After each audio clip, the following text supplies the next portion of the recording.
Thanks for joining me, astrologer Patrick Arundell, for your in-depth weekly horoscope for week commencing the 30th of September.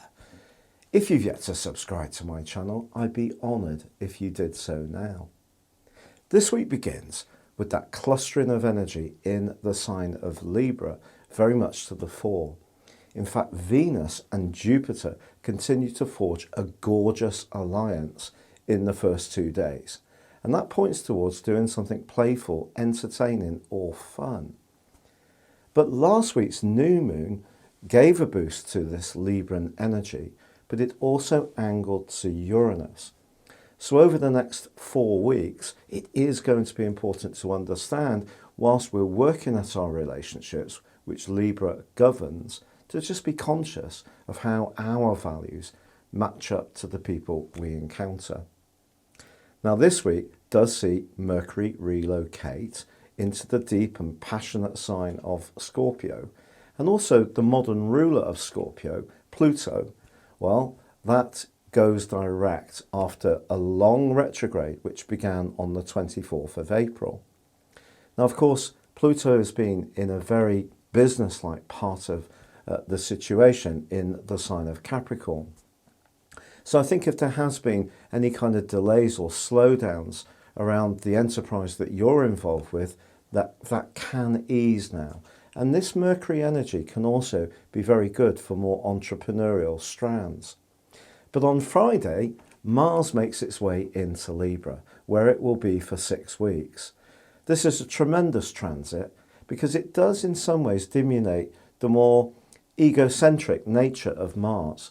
Libra being about trying to find consensus, and Mars being very much about I, the self.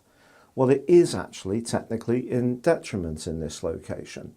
But I think it gives us just a desire to get firmer boundaries, which can be a good thing, be a bit more competitive, which can be a good thing, but competitive in a way which seeks some kind of collaboration or cooperation with others. And that's where it's working through the energy of this Libra influence. But it is true to say that we have a quarter moon in Capricorn on Saturday, and that's going to be absolutely conjunct Saturn. And Saturn in Capricorn is quite a sobering kind of energy. So we may encounter someone from the end of this week and into next week who, however much we try to reach out to them and understand where they're coming from, they may be quite resistant to our charms.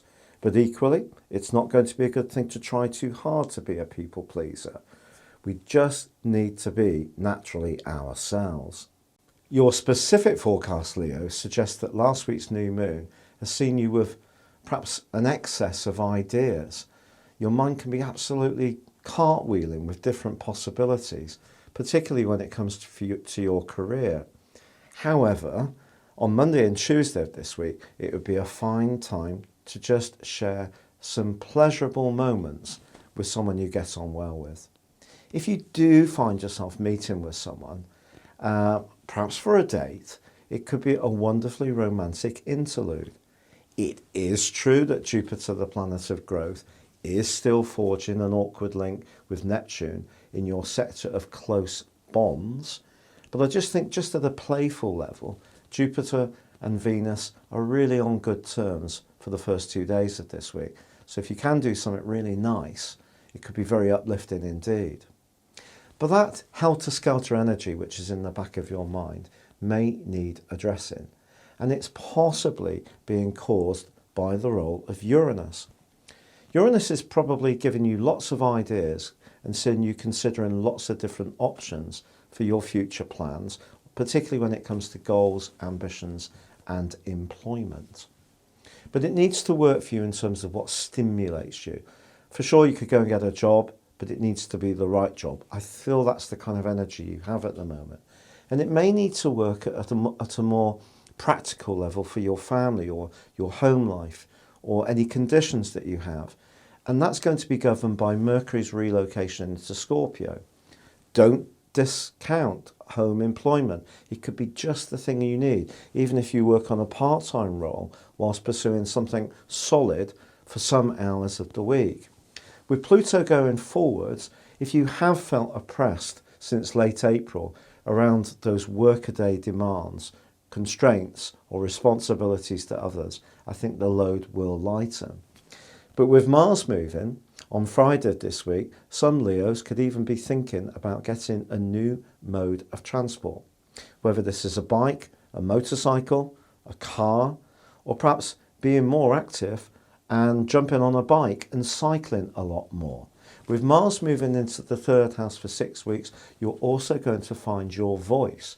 So even if you're someone who has quite strongly held opinions, but you don't necessarily always push yourself forward to express them, then you may find that you are much more articulate over that period of time.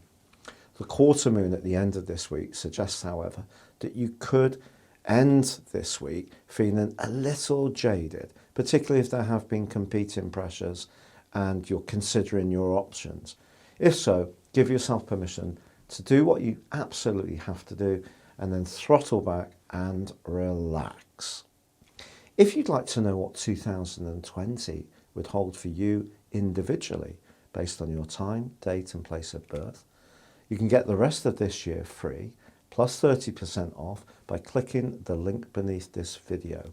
But for now, Leo, thank you for joining me. Good luck and goodbye.